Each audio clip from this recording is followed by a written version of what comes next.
En 221 avant l'an 0, Hasdrubal fonde la nouvelle capitale Carthagène, située en Murcie, sud de l'Espagne. Un peu plus tard la même année, Hasdrubal est assassiné et Hannibal est alors choisi par l'armée carthaginoise pour succéder à Hasdrubal en tant que commandant en chef.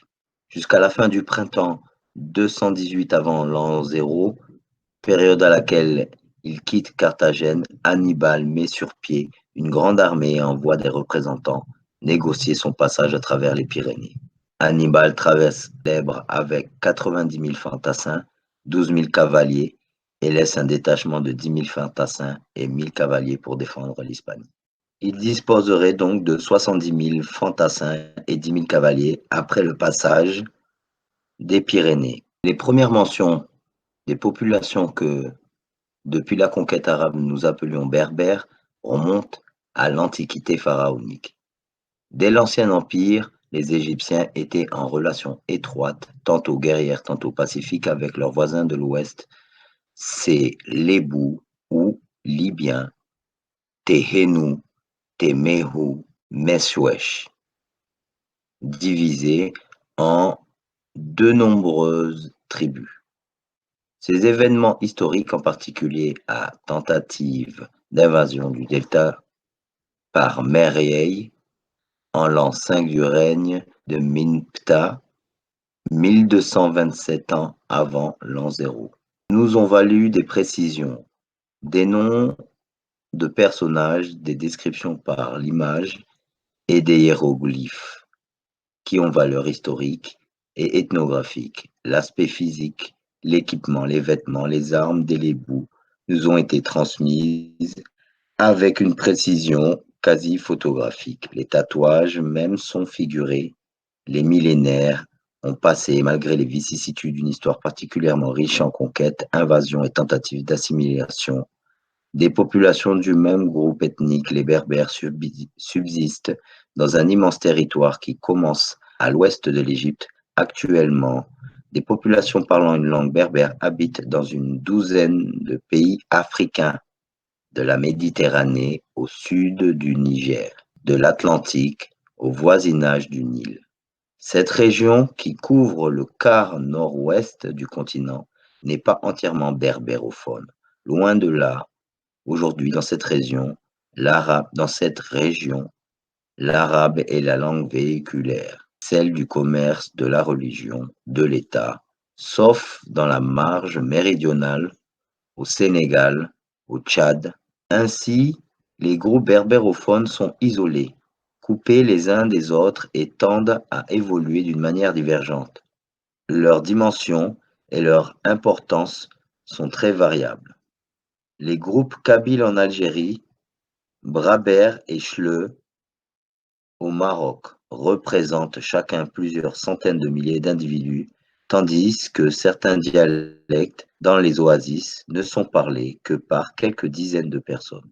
C'est la raison pour laquelle les cartes d'extension de la langue berbère n'ont pas grande signification. Le territoire saharien couvert par les dialectes touareg, Tamahak en Algérie, Libye, Mali et Niger est immense, mais les nomades berbérophones qui le parcourent et les rares cultivateurs de même langue ne doivent guère dépasser le nombre de 250 ou 300 000.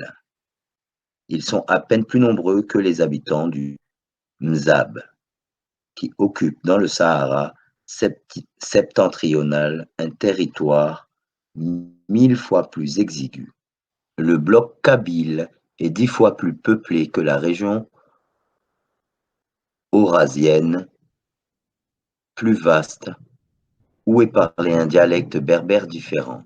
En fait, il n'y a aujourd'hui ni une langue berbère dans le sens où celle-ci serait le reflet d'une communauté ayant conscience de son unité, ni un peuple berbère et encore moins une race berbère. Sur ces aspects négatifs, tous les spécialistes sont d'accord et cependant les berbères existent.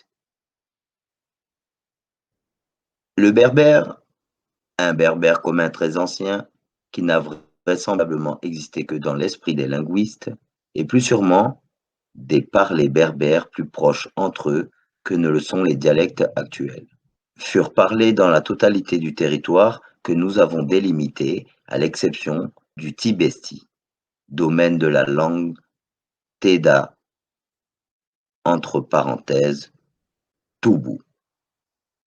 Dans le Maghreb, les anciens Africains ont utilisé un système d'écriture, le libyque, d'où est dérivé l'alphabet tifinagh des Touaregs.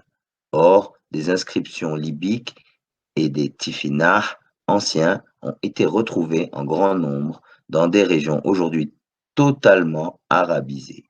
Tunisie, nord-est de l'Algérie, Rahb et région de Tanger au Maroc, Sahara septentrional. Dans les pays du Nord, cette écriture subit la concurrence du punique, comme on l'a vu précédemment avec l'Empire carthaginois. Puis le latin. On admet qu'elle était déjà oubliée lorsque fut introduit l'alphabet arabe au 8e siècle. En revanche, elle fut conservée et évolua suivant son génie propre dans les pays sahariens, où elle n'avait eu à subir aucune concurrence. Parmi les arabo-berbères, qui ne constituent pas plus une entité sociologique que les berbères, on distingue un groupe ancien, citadin, aux origines souvent très mêlées, car il faut tenir compte dans les villes des apports antérieurs à l'islam, des réfugiés musulmans d'Espagne, andalous, des nouveaux venus généralement confondus sous le nom de Turcs, bien qu'ils fussent pour la plupart des Balkaniques, des Grecs de l'archipel. Il existe aussi des groupes sédentaires cultivateurs. Il existe enfin des nomades, ceux qui, dans le nord du Sahara, sont les plus proches, linguistiquement et culturellement, des tribus arabes bédouines. C'est parmi ces derniers que l'on peut trouver d'authentiques descendants de Solaïm et des Mak'il. À côté de ces populations arabes ou arabisées, vivent des sociétés berbères qui sont, comme elles, toutes musulmanes, à l'exception des anciens Guanches des îles Canaries, qui furent à la fois évangélisées et hispanisées, et quelques rares familles kabyles converties au christianisme à la fin du XIXe siècle. Ces berbéries sont encore plus diverses que les groupes arabo-berbères. Parmi ces populations qui parlent des dialectes divers mais suffisamment apparentés pour être tous qualifiés sans hésitation de berbères, on reconnaît tous les genres de vie traditionnels des pays méditerranéens et subtropicaux. Des cultivateurs arboriculteurs sont de vrais paysans attachés à leur terroir, comme des montagnards kabyles ou rifins, hommes de l'olivier et du figuier, ou comme le jardinier de l'oasis soucieux de ses palmiers dattiers, des abricotiers et de ses carrés de légumes, mais il y a aussi des céréaliculteurs de montagnes arides comme les Matmata du sud tunisien, les Schleurs de l'anti-Atlas marocain, qui savent les uns les autres construire des terrasses sur les versants escarpés pour conserver et les terres et l'humidité. D'autres régions connaissent des arboriculteurs, éleveurs, semi-nomades, tels que les Chaouia de l'Aurès, qui doivent leur nom arabe à leur vie pastorale. Chaouia veut dire berger. Quel contraste entre ces rudes montagnards et cette société citadine saharienne.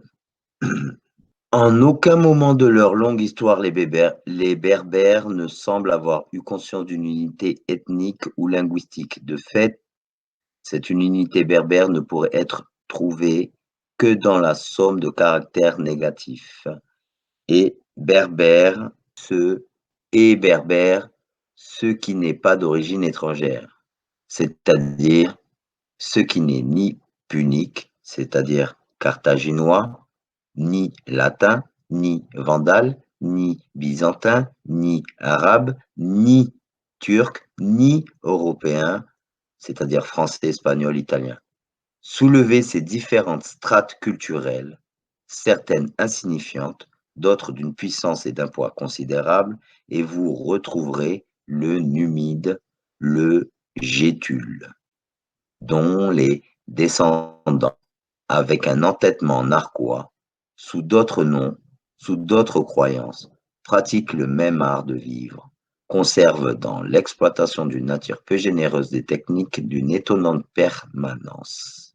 Cette permanence a une explication très simple.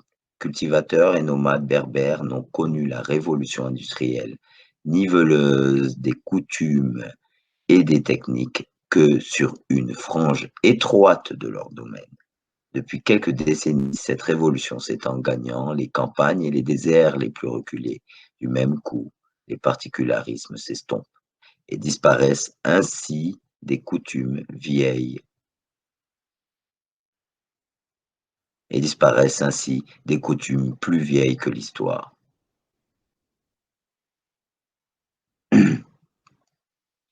On serait tenté de dire que l'histoire de l'Afrique du Nord et du Sahara n'est que l'histoire de conquête et de domination étrangère que les Berbères auraient subi avec plus ou moins de patience. Leur rôle dans l'histoire se serait borné à une résistance dont le maintien de la langue, du droit coutumier et de formes archaïques d'organisation sociale serait le plus beau fleuron. Mais l'histoire a horreur des simplifications, surtout lorsque- surtout lors- surtout lorsqu'elles sont abusives et prêtent au siècle passé des conceptions politiques d'aujourd'hui. En fait, on pourrait inverser les prémices et demander comment des populations aussi malléables aux cultures étrangères, au point que certaines sont devenues tour à tour puniques, romano-africaines, arabes, ont pu rester aussi fidèles à leurs coutumes, à leur langue, à leurs traditions techniques, en un mot, rester elles-mêmes. C'est cela être berbère. Condamner les berbères à un rôle historique passif, c'est-à-dire quasiment nul, en ne voyant en eux qu'une infatigable piétaille et une bonne cavalerie au service des dominateurs étrangers, même si on reconnaît même si on reconnaît que ces contingents furent les vrais conquérants de l'Espagne au 8e siècle et de l'Égypte au 10e, ce n'est qu'une aberration non dépourvue de racisme, Elle doit être définitivement rejetée. Quand on parle de l'homme de Mechta el-Arabi, qu'on dit cousin de l'homme de Cro-Magnon, mais qui a une origine extérieure, selon des thèses. Traditionnellement, on pensait que l'homme de Mechta el-Harbi, cousin de l'homme de Cro-Magnon, avait une origine extérieure. Les uns imaginaient que les hommes de Mechta el-Arabi venaient d'Europe, traversant l'Espagne et le détroit de Gibraltar, pour se rendre à la fois au Maghreb et aux îles Canaries, dont les premiers habitants, les Guanches, avaient conservé l'essentiel de leur caractère physique avant de se mêler aux conquérants espagnols.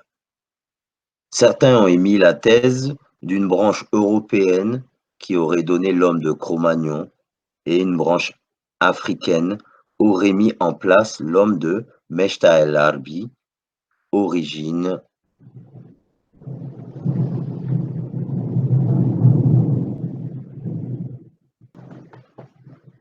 Certains veulent donner une origine orientale, d'autres une origine européenne. Deux éléments d'une alternative qui, malheureusement, l'une et l'autre présentaient de grandes anomalies, qui les rendaient difficilement acceptables. Ainsi, la migration des hommes de Cro-Magnon à travers l'Espagne peut être jalonnée bien mieux Les crânes du paléolithique supérieur européen ont des caractères moins accusés que leurs prétendus successeurs maghrébins. En d'autres termes, la découverte d'un crâne de 300 000 ans au Maroc montre que c'est plutôt l'inverse. L'apport des études linguistiques ne peut être négligé dans un essai de définition des origines berbères, dans la mesure où la langue est aujourd'hui le caractère le plus original et le plus discriminant des groupes berbères disséminés dans le quart nord-ouest du continent africain. Les idiomes berbères adoptent et berbérisant les idiomes berbères adoptent et berbérisant facilement nombre de vocables étrangers. On y trouve des mots latins, arabes, parfois très nombreux. On compte jusqu'à 35% d'emprunts lexicaux arabes en kabyle, français, espagnol. Il semble que le libyque ait été tout aussi perméable aux invasions lexicales et onomastiques. On doit par conséquent se montrer très prudent devant les rapprochements aussi nombreux que hasardeux proposés entre le berbère et différentes langues anciennes par des amateurs ou des érudits trop imprudents. D'après Bertholon, le libyque aurait été un dialecte hellénique importé par les Thraces. D'autres y voient d'autres influences sumériennes ou touraniennes. En effet, plus récemment, l'archétype basque a été mis en valeur. D'ailleurs, j'ai rencontré des Basques souvent qui m'ont dit que quand ils entendaient la langue basque, ça leur rappelait les Indiens d'Amérique. Sur certains mots, d'ailleurs, sur la façon de saluer. Et même sur le comportement qu'ils avaient, ce côté fier, guerrier, indépendantiste et tout ça. Donc, certains, bien sûr, ridiculisent cette thèse du basque qui aurait des origines presque amérindiennes. Donc, les linguistes tentent aussi de faire apparenter des langues avec des listes de termes lexicaux parallélisés avec ceux de la langue de comparaison. De tels rapprochements peuvent présenter de curieuses convergences de vocabulaire, aussi bien avec les dialectes amérindiens qu'avec le finnois. Donc, le finnois, il faut comprendre les langues vikings. Alors là, on est en train de faire un lien avec le basque, les langues amérindiennes, le berbère et les langues vikings. On va développer tout ça parce qu'il y a des études étymologiques, il y a des lexiques à disposition et on peut faire des études de radicaux et voir si le sens reste le même dans certains mots. Et il suffit de voir les lexiques. Ça va être très long comme travail, donc ça va prendre du temps, beaucoup de vidéos. Parce qu'avant de faire des vidéos, il y a des heures et des heures, des jours, des semaines, des mois de recherche. Derrière chaque vidéo, il faut pour presque chaque propos 5 ou 6 ou 10 ou 20 arguments qui puissent soutenir chaque propos.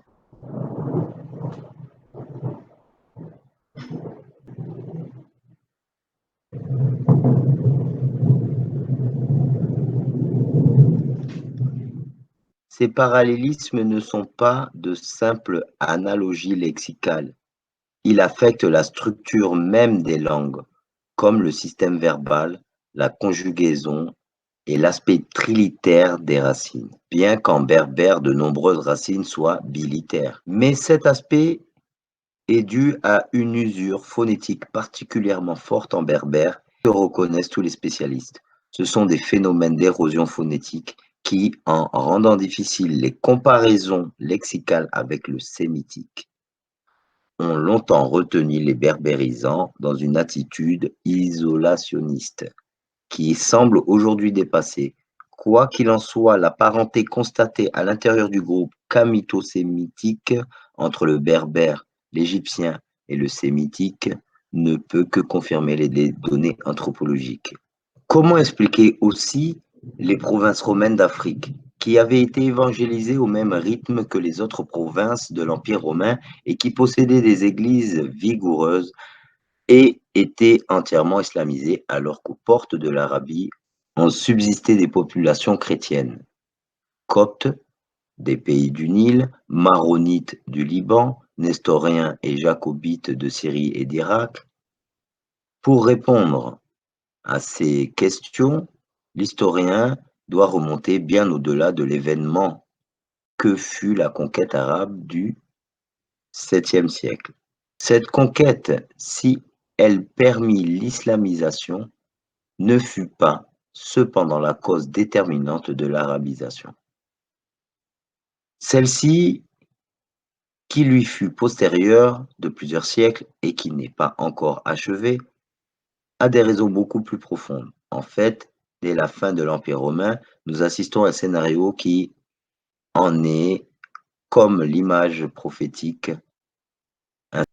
Rome avait dominé l'Afrique, mais les provinces qu'elle avait établies, Africa, divisées en Byzacène et Zeugitane, entre guillemets Numidie, d'où avait été retranchée la Tripolitaine, les Maurétanies, Sitifienne, Césarienne et Tingitane, avaient été romanisées à des degrés divers.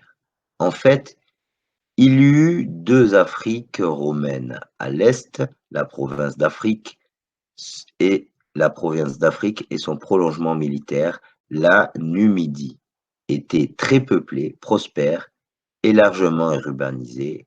À l'ouest, les Maurétanies étaient des provinces de second ordre, limitées aux seules terres cultivables du Teil, alors qu'en Numidie et surtout en Tripolitaine, Rome était présente jusqu'en plein désert.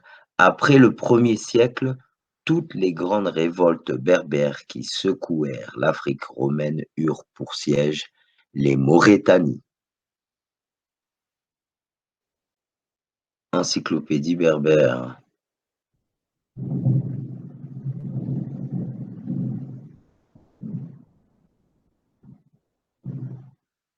On voit que les berbères, ils avaient des plumes déjà.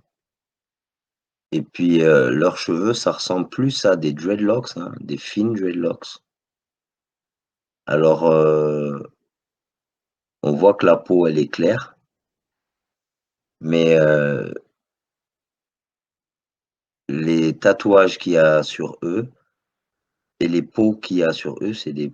Alors, soit c'est des peaux de léopard, ça ressemble à des peaux de léopard, jaguar, ou alors peut-être que c'est des tissus. Mais là, ça semble, ces deux-là semblent comme des peaux de léopard. Ensuite, ceux-là semblent avoir des tissus avec des motifs. Et ils ont des tatouages. Des tatouages.